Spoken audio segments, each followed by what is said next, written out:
ওং নমো ভগবতে বাসুদেবায় নমঃ। জয় শ্রীকৃষ্ণ, রাধে রাধে। বন্ধুরা, আজ পাপ মোচনী একাদশী। আর শাস্ত্র অনুসারে এই একাদশী পালন করলে ব্যক্তির সমস্ত পাপ দূরীভূত হয়ে যায় এবং কি এরই সঙ্গে দূর হয়ে যায় ব্যক্তির সমস্ত প্রকার দুঃখ, কষ্ট, জ্বালা যন্ত্রণা এবং কি মনের কামনা পূর্ণ করতেও এই এই একাদশী গুরুত্বপূর্ণ ভূমিকা পালন করে। বন্ধুরা, কোনো একাদশী পালন করলে সেই একাদশী ততক্ষণ পর্যন্ত সম্পূর্ণ না হয় যতক্ষণ পর্যন্ত না আপনি সেই একাদশীর ব্রত কথা শ্রবণ করা হয়। আর কোনো ব্যক্তি কোনো কারণে যদি একাদশীর ব্রত নাও রাখতে পারেন, কেবলমাত্র তিনি একাদশীর দিন এই ব্রত কথাটি শ্রবণ করে ভগবান শ্রী বিষ্ণুর বা শ্রীকৃষ্ণের উদ্দেশ্যে একটি প্রদীপ প্রচলিত করতে পারেন, তাহলে এই ব্রতের অনেকাংশে পূর্ণ ফল লাভ করা সম্ভব হয়। তাই বন্ধুরা, এই পাপ মোচনের একাদশীর ব্রত কথাটি সম্পূর্ণ মনোযোগ সহকারে শ্রবণ করা আপনি চেষ্টা করুন। বন্ধুরা, আশা করছি এই ব্রত কথাটি আপনাদের শ্রবণ করে আপনার ভালো লাগবে। আর শুরু করছি পাপ মোচনের একাদশীর ব্রত কথা। জয় শ্রীকৃষ্ণ, রাধে রাধে।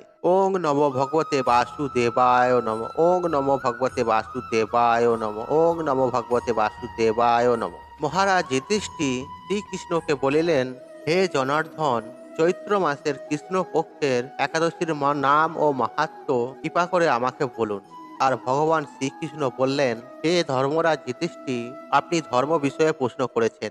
আর একাদশী সকল সুখের আধার, সিদ্ধি প্রদানকারী ও পরম মঙ্গলময়, সমস্ত পাপ থেকে নিস্তার ও মোচন করে বলে আর এই পবিত্র একাদশী তিথি পাপ মোচনীয় নামে প্রচলিত।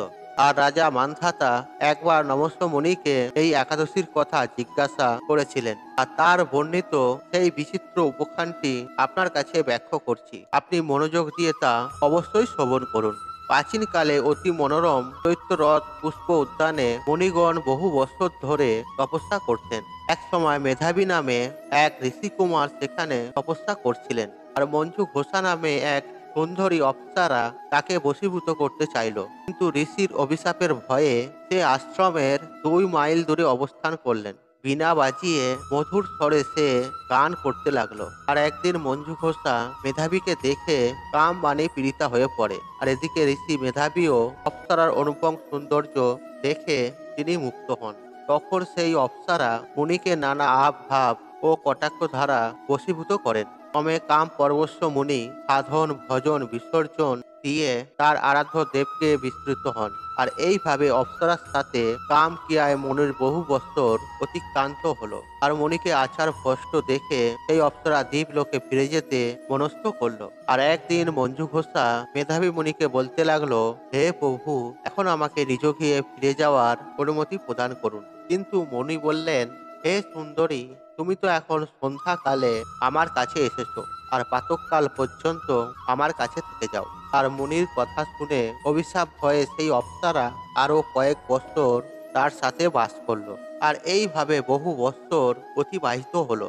দীর্ঘকাল অপ্সরার সহবাসে থাকলেও মেধাবীর কাছে তা অর্ধরাত্রি বলে মনে হলো। মঞ্জু ঘোষা পুনরায় নিজ স্থানে গমনের প্রার্থনা জানালেন। মুনি বললেন, এখন প্রাতঃকাল, আর যতক্ষণ পর্যন্ত আমি সন্ধ্যা বন্দনা না সমাপ্ত করি ততক্ষণ পর্যন্ত তুমি এখানে থাকো। মুনির কথা শুনে ঈষৎ হেসে মঞ্জু ঘোষা বললেন, হে মুনিবর, আমার সহবাসে আপনার কত বছর অতিবাহিত হয়েছে তা একবার বিচার করে দেখুন। আর এই কথা শুনে মুনি স্থির হয়ে চিন্তা করে দেখলেন যে তার 56 বছর অতিবাহিত হয়ে গেছে। আর মুনি তখন মঞ্জু ঘোষার প্রতি ক্রোধ পরবশত হয়ে বললেন, আরে পাপিষ্ঠ, দুরাচারিণী, তপস্যার ক্ষয়কারিণী, তোমাকে ধিক, তুমি ইসাচি হও। মেধাবীর শাপে অপ্সরার শরীর বিরূপ প্রাপ্ত হলো। আর তখন সে অবনত মস্তকে মুনির কাছে সাপ মোচনের উপায় জিজ্ঞাসা করলো। আর মেধাবী বললেন, হে সুন্দরী, চৈত্র মাসের কৃষ্ণ পক্ষিয়ায় পাপ মোচনী একাদশী সর্বপাপ ক্ষয়কারিণী। আর সেই ব্রত পালনের তোমার এই বিশেষত্ব দূর হবে। পিতার আশ্রমে ফিরে গিয়ে মেধাবী বললেন, হে পিতা, এক অপ্সরার সঙ্গদোষে আমি মহাপাপ করেছি। এর প্রায়শ্চিত্ত কি তা কৃপা করে আমায় বলুন। আর উত্তরে চব্বনমণি বললেন, চৈত্র মাসের কৃষ্ণপক্ষের পাপ মোচনী একাদশীর ব্রতের প্রভাবে তোমার সমস্ত পাপ দূর হয়ে যাবে। আর পিতার উপদেশ শুনে মেধাবী সেই ব্রত ভক্তি ভরে পালন করলো। তার সমস্ত পাপ দূর হয়ে গেল। পুনরায় তিনি তপস্যার ফল লাভ করলেন। মঞ্জু ঘোষা ওই ব্রত পালনের ফলে বিশেষত্ব থেকে মুক্ত হয়ে দিব্য দেহে স্বর্গ গমন করল। হে মহারাজ, যারা এই পাপ মোচনী একাদশী পালন করেন তাদের পূর্বকৃত সমস্ত পাপই ক্ষয় হয়ে যায়। এই ব্রতকথা পাঠ ও শ্রবণে সমস্ত গোদানের ফল লাভ হয়। আর এই বলিয়া ভগবান শ্রীকৃষ্ণ এই পাপ মোচনীর ব্রতকথা সমাপ্ত করলেন। আশা করছি বন্ধুরা এই ব্রতকথাটি শ্রবণ করে আপনাদের ভালো লেগেছে। বন্ধুরা, এই ব্রতকথাটি আজকের দিনে সন্ধ্যার পর ভগবান শ্রীবিষ্ণু বা শ্রীকৃষ্ণের উদ্দেশ্যে একটি প্রদীপ প্রচলিত করার পর ব্রতকথাটি আরও একবার শ্রবণ করবেন। আর যদি আপনি একাদশীর ব্রত পালন করে থাকেন তাহলে এই একাদশীর ব্রতের সমস্ত নিয়মগুলি নিষ্ঠা সহকারে পালন করুন।